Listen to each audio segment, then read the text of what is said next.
Kan dari sahabat Utsman bin Affan radhiyallahu anhu bahwasanya Nabi alaihi salatu wasallam bersabda, "Man adrakahul adzanu fil masjidi thumma kharaja lam yakhruj li hajati wa huwa la yuridu waj'ata fahuwa munafik." Kata Nabi alaihi salatu wasallam, siapa saja yang mendengar azan di masjid, menjumpai azan di masjid, kemudian ia keluar, ya, kemudian dia tidak keluar karena ada hajat dan juga tidak berniat kembali, ya, maka ia adalah seorang munafik. Ini diriwayatkan oleh Ibnu Majah, gitu kan? Ya. Jadi anak tegaskan lagi, yang dimaksud di sini adalah, ya, adalah munafik amali, nifak amali, bukan nifak i'tiqad, gitu kan? Sehingga ya, perbuatan keluar dari masjid dan tidak setelah azan, ya, dan tidak berniat kembali lagi, ini adalah buatan orang yang munafik, gitu. Kecuali memang ada uzur, gitu kan?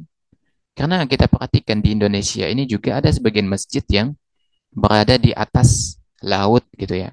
Ada yang di atas pantai, ada yang di atas perairan, gitu kan. Misalnya di masjid situ banyak anak-anak juga gitu, tiba-tiba kecemplung di laut, di sungai, gitu kan. Otomatis orang dewasa yang bisa berenang kan mesti keluar dari masjid, nyebur juga, nyemplung juga buat untuk menyelamatkan anak itu, gitu kan. Dan dipastikan orang yang menyelamatkan itu akan terlewat dari sholat jamaah dan ya akan lama, atau bahkan dia akan ke rumah sakit misalnya, kemudian sholat di rumah sakit tersebut, maka ini uzur, gitu kan. Maka dalam hal ini ada kelapangan, gitu kan, tidak kaku, gitu, ada kelapangan. Jika memang uzur itu dibenarkan, gitu kan, maka dibolehkan, gitu. Jadi jangan beranggapan bahwasanya ini hukum yang kaku, itu tidak, ya. Ini banyak sekali keluasan dalam masalah ini. Jadi jangan dibilang gitu, antum nanti setelah nyelamatin anak ini, tolong kembali lagi ke masjid ya. Jika tidak, antum itu munafik, ya enggak gitu juga, gitu kan. Tentu dalam persoalan ini ada kelapangan. Atau misalnya seorang dokter misalnya, udah siap-siap tuh misalnya, anak nggak tahu gitu kan regulasinya gimana gitu, tapi kita berandai-andai saja, ya.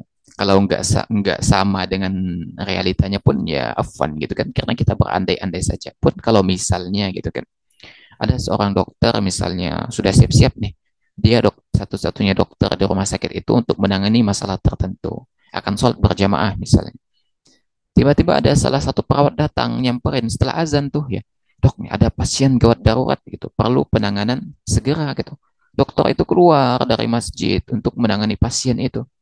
Boleh, ya, boleh, karena memang di situ uzur, gitu kan. Karena jika tidak, ya nyawa dari pasien itu tidak akan tertolong, ya. Korban kecelakaan atau apa misalnya, gitu kan. Maka itu adalah uzur, gitu. Uzur yang dibolehkan.